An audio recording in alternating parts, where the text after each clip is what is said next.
ফিলিস্তিনের অধিকৃত পশ্চিম তীরে মানবাধিকার লঙ্ঘনের অভিযোগে ইসরায়েলের প্রতিরক্ষা বাহিনীর একটি ব্যাটালিয়নের উপর নিষেধাজ্ঞা দিতে যাচ্ছে মার্কিন যুক্তরাষ্ট্র।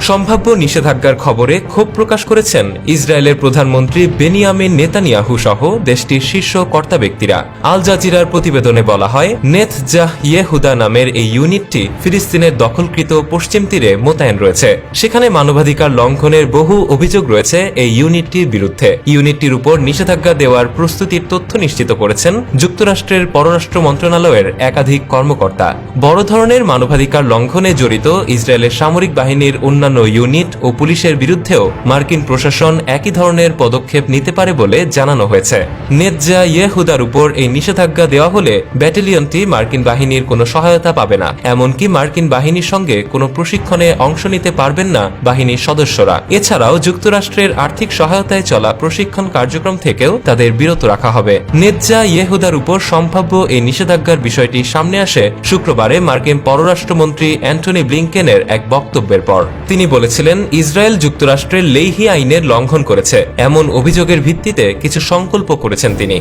1997 সালে লেইহি আইন কার্যকর করে যুক্তরাষ্ট্র। এই আইনে মানবাধিকার লঙ্ঘনের সঙ্গে জড়িত পুলিশ বা নিরাপত্তা বাহিনীর কোনো ইউনিটকে সামরিক সহায়তা বন্ধের কথা বলা হয়েছে। আইনটি কার্যকরের পর থেকে মানবাধিকার লঙ্ঘনের অভিযোগে বিশ্বের নিরাপত্তা বাহিনীর শত শত ইউনিটের উপর নিষেধাজ্ঞা দিয়েছে মার্কিন সরকার। নিষেধাজ্ঞার খবরে ইসরায়েলের প্রধানমন্ত্রী নেতানিয়াহু বেশ ক্ষুব্ধ। তিনি সামাজিক যোগাযোগ মাধ্যম এক্সে দেওয়া এক পোস্টে উল্লেখ করেন, ইসরায়েলের প্রতিরক্ষা বাহিনীর উপর নিষেধাজ্ঞা আরোপ করা উচিত নয়। ইসরায়েল সরকার এ ধরনের পদক্ষেপের বিরোধিতা করবে। আইডিএফ এর একটি ইউনিটের উপর নিষেধাজ্ঞা আরোপকে চরম অযৌক্তিক এবং অনৈতিক বলেছেন তিনি। সত্য, বস্তুনিষ্ঠ ও নিরপেক্ষ দৈনিক জনবাণী।